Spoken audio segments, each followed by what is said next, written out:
ఈ వాక్యాన్ని వీక్షిస్తున్న సహోదరి సహోదరులందరికీ క్రీస్తు పేరట వందనములు.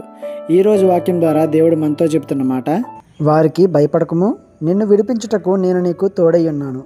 యిర్మీయా గ్రంథము 1:8. ఈ మాట దేవుడు యిర్మీయాతో చెబుతున్నాడు, ఇశ్రాయేలీయుల యొద్దకు వెళ్ళి నా మాటలు చెప్పు అని. అప్పుడు యిర్మీయా, నేను బాలుడును, నా మాట వినరు, వారు లెక్క చేయరు, అయినా నేను వారికి చెప్పేంత పెద్దవాడిని కాదు, నాకు శక్తి చాలదు అని అంటాడు.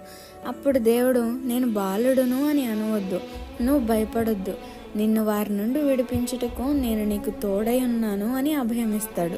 కొన్నిసార్లు మన శక్తికి మించిన పనులు చేయాల్సి వస్తుంది.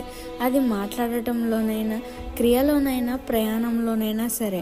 అలాంటి సందర్భాలు ఎదురైనప్పుడు ఒకటి గివ్ అప్ అంటాం, లేదా దేవుడిని నిందిస్తాం. అంతేకాని దేవుడు మనకు సహాయం చేస్తాడు, మనకు అవన్నీ అసాధ్యమే, కానీ దేవునికి అవన్నీ సాధ్యమే కదా, దేవుణ్ణి సాయం అడుగుదాం అని ఎప్పుడైనా అనుకున్నారా? ఒకవేళ మీరు సహాయం అడిగితే దేవుడు ఇచ్చే సమాధానం, భయపడకు, నిన్ను విడిపించటకు నేను నీకు తోడై ఉన్నాను. ఈ చిన్న సువార్త పరిచర్యలో మీ సహోదరులు. God bless you. ఆమేన్.